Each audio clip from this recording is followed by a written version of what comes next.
Hello students, our first chapter is units and measurements. The word unit and the word measurement both are familiar to you.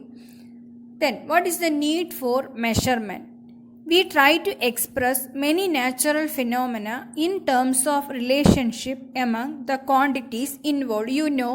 Last year we have learned the chapter light. There mirror formula. In case of mirror we have learned 1 by V plus 1 by U equal to 1 by F. Reflection we studied. There you can see image distance V there, object distance U there, focal length F there. So for finding the focal length of a mirror, we need to get this image distance and object distance. So for that we have to do the experiments and we have to observe them and take the measurements. Okay, we need to get the values of image distance and object distance, then only we can use this equation for getting that focal length. Like that our lens formula is 1 by V minus 1 by U equal to 1 by F. If the position of the object changes in case of lens, the position of the image will be changed, size will be changed, all these things So here also for finding the focal length of the lens we need V and U.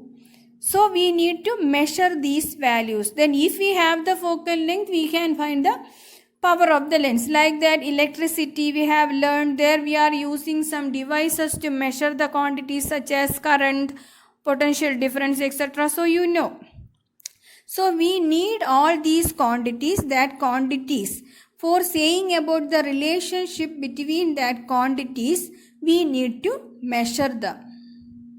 So we can say for expressing the relationship between the quantities involved in a process, we need this measurement. That is the importance of measurement. Now, what is physical quantity? Quantity means what? That we can measure. So the quantities which we can measure are known as physical quantities. Okay, all that quantities we can measure directly or indirectly. So the quantities which can be measured directly or indirectly are called physical quantities. Some examples: length there, mass, temperature, speed, force. All these are the examples for physical quantities. So the quantities which we can measure directly or indirectly are called physical quantities. These physical quantities we can classify into two. What are they? Fundamental quantities.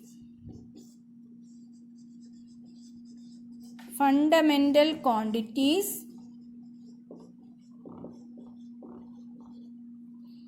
Second one is derived quantities.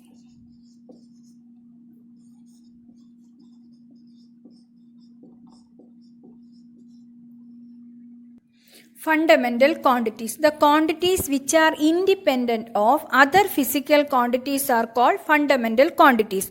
We have 7 fundamental quantities there. They are mass, length, time, electric current, temperature, luminous intensity and amount of substance. Here you can see length and time there. For example, length we cannot write in terms of other fundamental quantities. Okay, so fundamental quantity means that is independent of other physical quantities. We cannot define all these quantities in terms of other physical quantities. We can go to the quantities later. Now, second one is derived quantities. Derived quantity means that we can express in terms of fundamental quantities. For example, here you can see speed. Speed distance divided by time. Distance means we can think that is length, So, here fundamental quantity, time also fundamental quantity. So, we can write an equation for the speed in terms of distance and time. That means we can express the speed in terms of two fundamental quantities. So we can call the speed as derived quantity. Listen, these are the 7 fundamental quantities, or we can call them as base quantities. First one is length, Sorry, second one mass.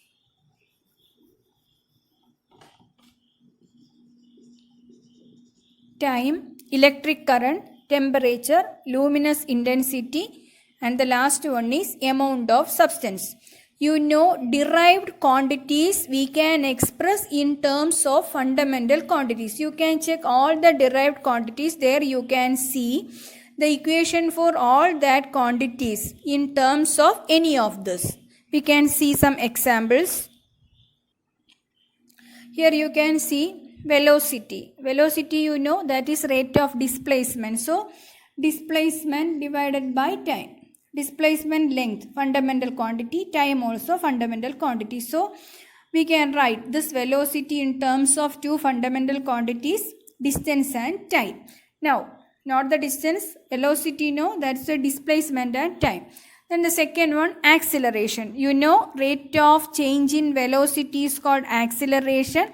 In the numerator, we can write v minus u, then by t. This velocity, you know, that is a derived quantity. Then the next one is force. What is equation for force? Mass into acceleration. Acceleration is a derived quantity, no?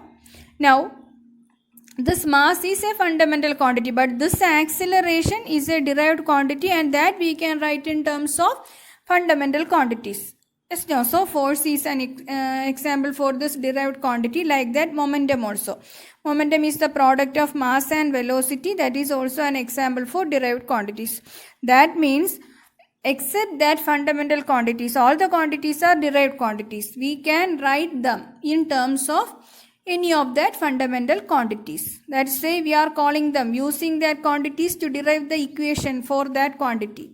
Okay, that quantity only derived quantity. Here you can see three physical quantities. First one is distance, 10 kilometers.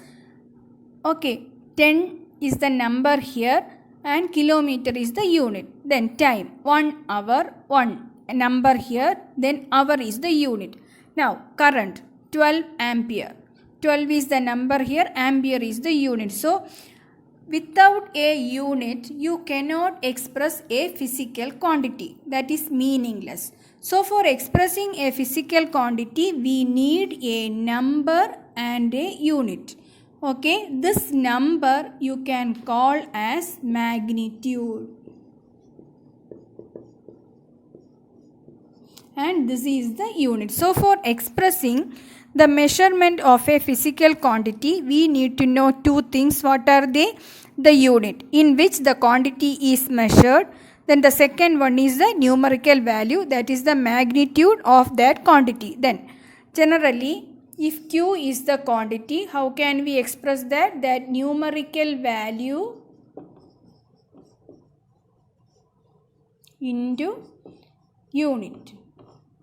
Okay, is equal to N into U. Q equal to N into U. Thank you.